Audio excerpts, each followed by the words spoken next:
एक नगर राज्य के एक छोटे से गांव में अजय नाम का एक सीधा साधा मेहनती और ईमानदार किसान अपनी पत्नी के साथ खेत में बैठा हुआ था।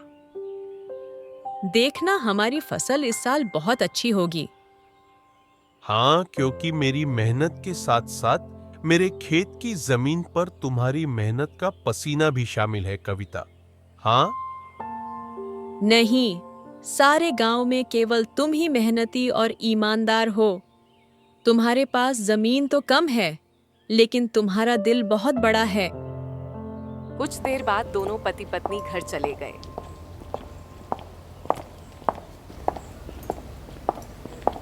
मैं तुम्हें एक बात बताना तो भूल ही गई।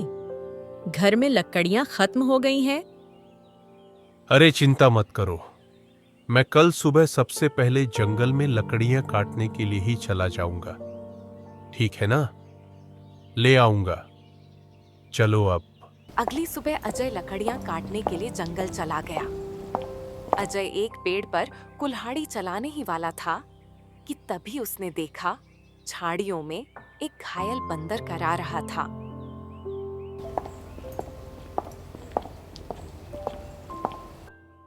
हे भगवान, बाप रे! इस बंदर को तो लगता है किसी ने बुरी तरह से घायल कर दिया है। जरूर किसी जंगली जानवर ने इसके ऊपर हमला किया होगा। बताओ भला, बेचारे का हाथ खून से भरा हुआ है। ओ हो। अजय बंदर के पास बैठा था। काश तू बोल सकता तो बता सकता कि तेरी तकलीफ कहां है। फिलहाल तो तेरे हाथ में खून दिख रहा है, लेकिन जिस तरह से तू दर्द से तड़प रहा है ना, बाप रे, तकलीफ तो कहीं और ही है। उसी समय वहां एक साधु आ पहुंचा। कौन हो तुम और बंदर से क्या बातें कर रहे हो? प्रणाम साधु महाराज। मैं तो बस लकड़ियां काटने के लिए जंगल में आया था। इस घायल बंदर को देखा तो इसके ऊपर तरस आ गया।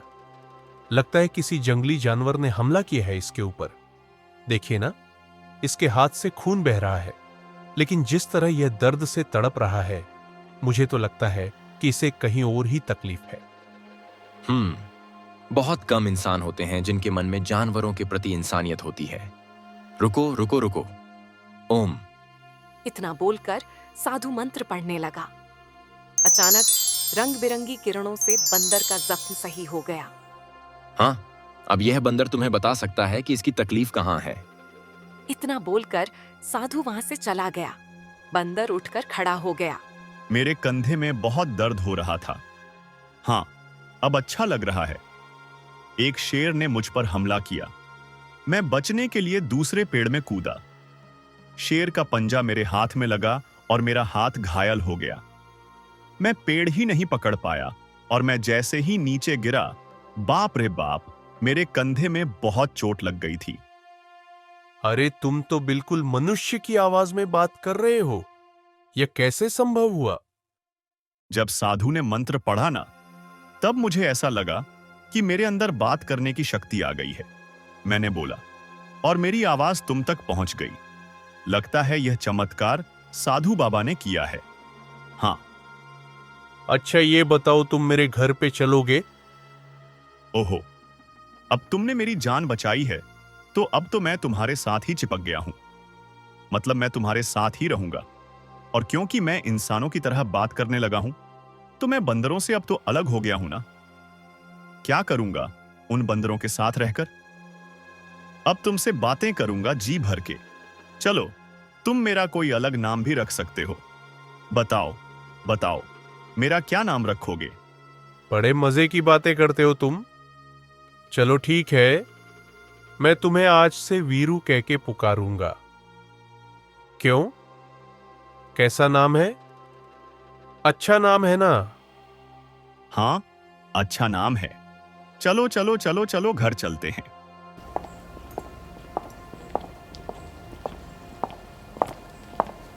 अरे, ये जंगल से तुम बंदर को क्यों पकड़ लाए?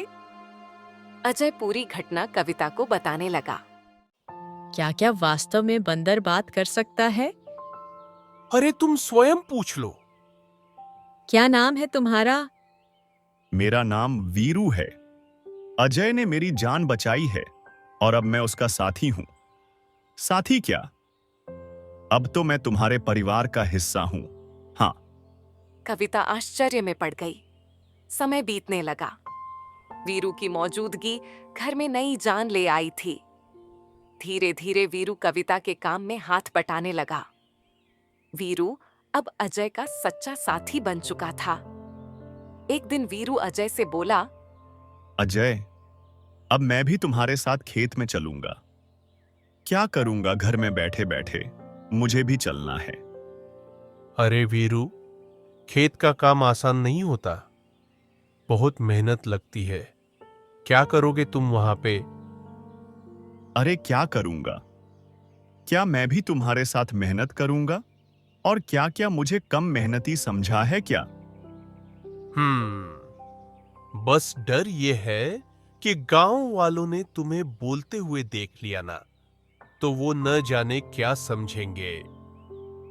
अरे पर जब मैंने तुमसे पहली बार बात की थी तो क्या तुम डरे थे? क्या बताओ? देखो वीरू, मैं दुनिया को जानता हूं। हर कोई मेरे जैसा नहीं होता है जो तुम्हें समझ सके। ओहो, मुझे दुनिया से क्या है लेना देना? मुझे तो तुम्हारे संग है रहना। मेरा मतलब यह है कि मुझे बस तुमसे मतलब है, क्योंकि मैं तुम्हारा साथी हूं। हाँ। अजय मुस्कुराया और अगले दिन वीरू को साथ लेकर खेत चला गया। कुछ ही दिनों में वीरू ने खेती की हर बात सीख ली। अब वो अजय का सच्चा मददगार बन गया था।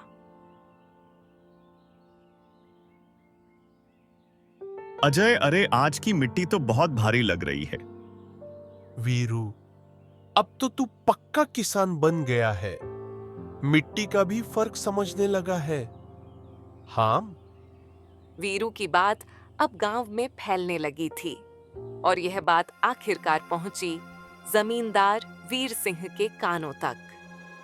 क्या अजय के घर एक बंदर है जो इंसानों की तरह बोलता है? हाँ जमींदार साहब, मैं खुद देख चुका हूँ। अरे मैंने तो उसे बोलते हुए सुना भी है। पहली बार तो मैं डर गया था। अरे भैया, तो फिर उस बंदर को लेकर तमाशा करना चाहिए, उससे तो बड़ी अच्छी कमाई होगी। ये बात आपने बिल्कुल पते की कही जमींदार साहब। जमींदार की हंसी कुछ देर चली, फिर वो गंभीर हो गया। इस अजय की जमीन पर मेरी नजर बहुत समय से है। बाकी सब तो मेरे कर्जदार बन चुके हैं, पर ये ससुरा अजय ये कभी झुका ही नहीं। उसकी जमीन बहुत उपजाऊ है जमींदार, बंजर में भी फसल उग जाती है। अरे इसमें मिट्टी का कोई खेल नहीं है। उसकी किस्मत और सितारे बुलंद है, पर जिस दिन वो सितारे गिरेंगे ना, उसी दिन ये खेत मेरा होगा और अजय मेरे कदमों में होगा। देख लेना तुम। समय ऐसे ही बीतने लगा। एक दिन अजय और वीरू जब खेत से घर लौटे तो आंगन में बैठी कविता को देखकर दोनों के चेहरे पर चिंता की रेखाएं खींच गईं। अरे कविता, क्या हुआ? ये कैसी खांसी है? कुछ दिनों से खांसी हो रही है। अब तो दिन ब दिन और भी बढ़ती जा रही है। अजय, इसे नजरअंदाज मत करो। किसी अच्छे वैद्य को तुरंत बुलाना चाहिए। अजय ने देर ना करते हुए गांव के एक अनुभवी वैद्य को बुला लिया। वैद्य ने कविता को ध्यान से देखा। अजय देखो, इन्हें एक विचित्र बीमारी हो गई है। अगर समय पर इलाज ना मिला तो यह जानलेवा हो सकती है। हाँ, नहीं नहीं वैद्य जी, आप तो इलाज शुरू कीजिए। मैं कोई कसर नहीं छोड़ूंगा। उस दिन से अजय का सारा धन अपनी पत्नी के इलाज में लगने लगा। हफ्तों बीतते गए और एक दिन ऐसा आया जब उसकी सारी जमा पूंजी खत्म हो गई। उस दिन अजय घर पर अकेला बैठा था।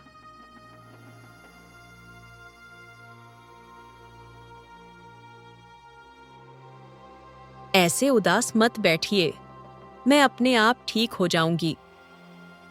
ऐसा ऐसा मत कहो कविता। मैं तुम्हें इस हालत में नहीं देख सकता। तो अब क्या करोगे? जो कुछ था सब तो मेरे इलाज में लगा दिया। अब तो बीज खरीदने तक के पैसे नहीं बचे।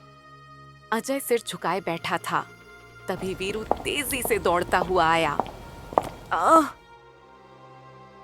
अजय, हिम्मत मत हारो। तुम्हारे दो भाई इस गांव में रहते हैं और तुमसे ज्यादा धनी भी हैं। उनसे मदद क्यों नहीं मांगते हो? हैं? अजय को यह बात ठीक लगी। उसी शाम वो वीरू को साथ लेकर अपने बड़े भाई के घर गया। ओ हो हरे राम। क्यों भाई, आज हमारे घर का रास्ता कैसे भूल गए हैं? भैया, कविता की बीमारी के बारे में तो अब गांव में सब जानते हैं। मैंने जो कुछ कमाया सब इलाज में लग गया। अब कुछ धन की जरूरत है भैया। तुम तो जानते हो मेरी फसल इस बार खराब हुई है। अब खुद मुझे उधारी लेना पड़ रहा है, तो मैं तुम्हें कहां से दूं? अजय कुछ नहीं बोला, सिर झुकाकर बाहर निकल आया। अरे वो झूठ बोल रहा था अजय। मैंने उसके चेहरे को देखा है, वो देना ही नहीं चाहता था। हाँ, जानता हूं रे वीरू, पर चलो एक और भाई है, उनसे मिलते हैं। चलो। अब दोनों घर पहुंचे और दरवाजा खोला और अजय को देखकर चौंक गया। ओ अजय, आज भाई की याद कैसे आ गई? भैया, मेरी पत्नी बहुत बीमार है। थोड़ा सा धन चाहिए इलाज के लिए। क्या? अरे बंटवारे में वैसे भी तुझे ज्यादा जमीन मिल गई थी। उसे बेच नहीं देता। मेरे पास धन का पेड़ लगा है क्या जो मांगने चला आया? झूठ मत बोलो भैया। सच तो यह है कि तुमने और भैया ने मेरे हिस्से की जमीन भी दबा ली थी।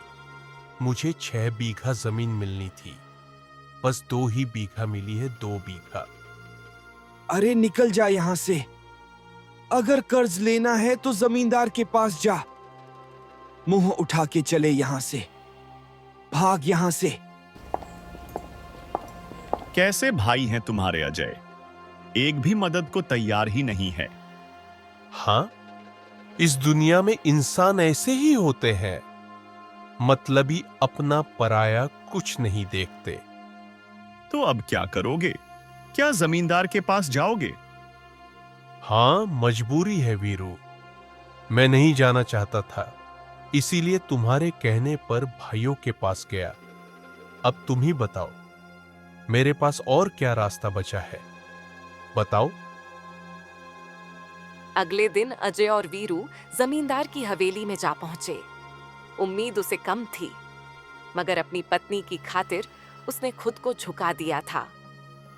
मैं जानता था अजय, एक ना एक दिन तू चलकर मेरी हवेली में जरूर आएगा भैया। आपने बिल्कुल सही कहा था मालिक। जब तक इसकी किस्मत चमक ही थी, तब तक बहुत अकड़ में चलता था। अब देखो कैसा मुरझाए मुरझाए सा खड़ा है। ए जमींदार, तुम्हें किसी की हालत का मजाक उड़ाने का हक नहीं है। लोग तुम्हारा सम्मान करते हैं, तुम्हें भी दूसरों का सम्मान करना चाहिए, समझे? ए बदरवा, बकवास बंद कर।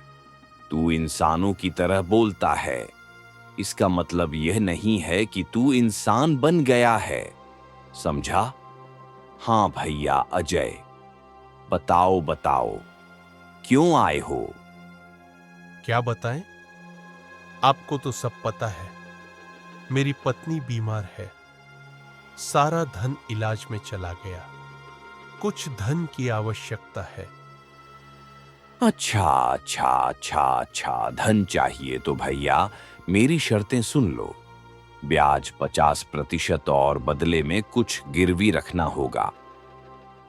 अब मेरे पास कुछ बचा है क्या जो गिरवी रखूं? जो सोने के आभूषण थे वो भी इलाज में बिक चुके हैं। अरे है ना, क्यों नहीं है? तेरे पास 2 बीघा जमीन है। भैया उसे गिरवी रखो, वक्त पर कर्ज चुकाएगा तो जमीन तेरी वरना मेरी, सीधा हिसाब। बोलो भैया। अजय सोच में पड़ गया। उसे अपनी पत्नी का जीवन बचाना था, मगर कीमत बहुत बड़ी थी। अरे, यह तो सरासर अन्याय है। तुम किसी की मजबूरी का फायदा उठा रहे हो। ऐसे तो अजय कभी कर्ज ही नहीं चुका पाएगा। हे अजय, पहले तो तू इस अपने पालतू बोलने वाले बंदर को ले जा यहाँ से, नहीं तो मेरा मन बदल गया तो हो गया तेरा काम। जब से आया है पटर पटर पटर पटर, चुप कर। अजय चलो मेरे साथ, ये कर्ज मत लो, चलो। वीरू, मेरे पास अब और कोई चारा नहीं है। अरे तुम बस चलो तो, मैं तुम्हारी मदद करूंगा ना। हाँ चलो मेरे साथ। अजय वीरू के साथ चला गया। हवेली के भीतर जमींदार गुस्से से खोल रहे थे। ए मालिक, अजय तो हाथ से निकल गया। अरे चिंता मत कर बेटा, मजबूरी उसे फिर लौट आएगी। कितना दूर जाएगा वो? अजय वीरू के साथ घर पर आ पहुंचा और वीरू तुरंत वहां से चला गया। शाम तक वीरू लौट कर नहीं आया। अजय और कविता की चिंता बढ़ने लगी। वीरू अब तक क्यों नहीं आया? कहीं जमींदार ने उसे कुछ कर तो नहीं दिया?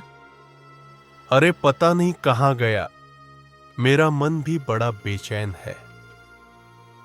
रात बीत गई। सुबह सूरज की किरणों के साथ ही वीरू वहां पहुंचा, हाथ में एक चमकती जड़ी बूटी के साथ। अरे वीरू, तू कहाँ था? हमें लगा कहीं तुझे कुछ हो तो नहीं गया। अरे, मैं जंगल गया था उन साधु महाराज को ढूंढने जिनसे मुझे बोलने की शक्ति मिली थी। उन्हें मैंने सारी बात बताई और उन्होंने दया करके यह जड़ी बूटी दी है। उन्होंने कहा है कि इससे बड़ी से बड़ी बीमारी ठीक हो सकती है। इतनी जल्दी? हाँ, लेकिन एक शर्त भी दी है साधु महाराज ने। जब तुम्हारा समय अच्छा हो जाए तब तुम उन लोगों की मदद करना जो जमींदार के कर्ज में दबे हुए हैं। अरे मित्र वीरू, वीरू वीरू, तू मेरा सच्चा साथी निकला। हम दोनों मिलकर अच्छे से खेत में फसल बोएंगे। चल मेरे भाई। अगले ही दिन अजय, वीरू और कविता ने मिलकर खेत जोता, बीज बोया और आकाश की ओर देखकर मेहनत का वादा किया। कुछ ही दिनों में अजय के खेत में ऐसी फसल लहराई जैसे किसी ने पहले कभी नहीं देखी थी। अजय जपो राम नाम बन गया तू धनवान, जो सोचा था वह हो गया सच। हाँ, वाकई में सच तो हो गया, लेकिन अब बारी है वीरू वादा निभाने की, उन सब की मदद करने की जो जमींदार के कर्ज में डूबे हैं। हाँ बिल्कुल, चलो आज से ही शुरुआत करते हैं। अपने गांव का सर का खेत सबसे पहले छुड़ाते हैं। चलो।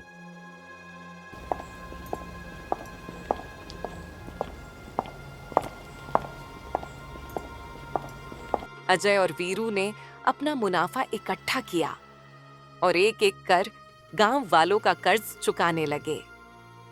सभी ने अपनी जमीन वापस पा ली। भैया, आज आपने हमें नया जीवन दे दिया। सही बताऊं, बिल्कुल बहुत बहुत धन्यवाद। गांव में खुशी लौटने लगी, लेकिन जमींदार के चेहरे पर उदासी छा गई। ये सब देखकर जमींदार गुस्से से अपने साथी से बोला, ए तू देख रहा है ना कि क्या हो रहा है? हाँ मालिक, अजय ने सबके कर्जे चुकाने शुरू कर दिए हैं। अगर यही चलता रहा तो एक दिन तो मेरी जमींदारी ही खत्म हो जाएगी और मेरा दबदबा भी खत्म हो जाएगा। आप तो आदेश दीजिए मालिक कि करना क्या है। अब बहुत हो गया। अगर यह अजय ऐसे ही सबकी जमीन छुड़वाता रहा तो मेरा क्या बचेगा? मेरा दबदबा, मेरी हवेली हैं? अरे मालिक, आप तो बस आदेश कीजिए, कल ही उसका काम तमाम कर दूंगा। सब खेत में काम करते हैं, वहीं खत्म कर दूंगा। कहिए। खून जमीन पर गिरे ऐसा मारना साले को, ताकि सबके दिल में डर उतर जाए। जा, अजय को मिटा दे, जा। सुबह का सूरज उगा, लेकिन किसी तूफान से पहले की शांति जैसा लग रहा था। अजय खेत में बीजों को देख रहा था, जो अब सोने जैसे चमकते दिखते थे। अरे वीरू, देख तो ये फसल तो जैसे गाना गा रही हो। तुम्हारे हाथ की छुवन में जादू है। हाँ, बिल्कुल सही कह रहे हो मित्र। इस बार की फसल सोने की फसल जैसी उगती हुई दिख रही है। वाह वाह वाह वाह वाह वाह। इतना बोलकर अचानक वीरू एक ओर हट गया। सच तो यह था कि वीरू को किसी की आहट की भनक लग चुकी थी। तभी वहां जमींदार आ पहुंचे। दीपक के हाथ में लंबा बरछा था। अजय झुका हुआ था। अब भुगतो किसान। जैसे ही दीपक ने अजय की ओर बरछा फेंका, एक छलांग, एक चीख, एक वार, लेकिन अजय पर नहीं, वीरू पर। वीरू नहीं, ये क्या किया तूने? तुम्हारे लिए मित्रता का मतलब सिर्फ साथ नहीं होता, कभी कभी बलिदान भी होता है। तूने मेरी जान बचाने के लिए अपनी जान दांव पर लगा दी। क्योंकि तुम मेरे साथी हो और मैं तुम्हारा। जमींदार और दीपक अविश्वास भरी नजरों से घायल वीरू को देखने लगे। दीपक जमींदार की ओर देखकर बोला, अरे ये क्या जमींदार, इस मूर्ख बंदर ने तो अजय के ऊपर लगने वाला वार अपने ऊपर ले लिया। हाँ, तुमने सही कहा, लेकिन मैं फिर भी अजय को जीवित नहीं छोड़ूंगा। इतना बोलकर जमींदार वीरू की ओर देखकर क्रोधित अवस्था में बोला, अरे तू मूर्ख का मूर्ख बंदर ही रहा। अरे तू इंसानों की तरह बोल सकता था और इंसानों की तरह रहने लगा था, लेकिन तू इंसानों की तरह चतुराई नहीं सीख सका। तुझे क्या जरूरत थी अपने ऊपर वार लेने की? क्या आवश्यकता थी बलिदान देने की? मूर्ख बंदर कहीं का, तूने मेरे सारे किए कराए पर पानी फेर दिया।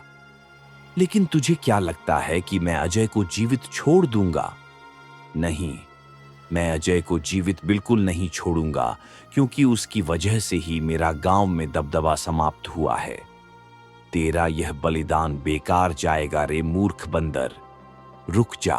वीरू के होठों पर एक हल्की मुस्कान अब भी जिंदा थी। वीरू ने अपने मित्र अजय को मुस्कुराते हुए देखते हुए ही दम तोड़ दिया। तभी वहीं साधु प्रकट हो गया, जिसने वीरू को बोलने की शक्ति दी थी और जिसने वीरू को अजय की पत्नी को बीमारी से बचाने के लिए जड़ी बूटी और जादुई बाज दिए थे।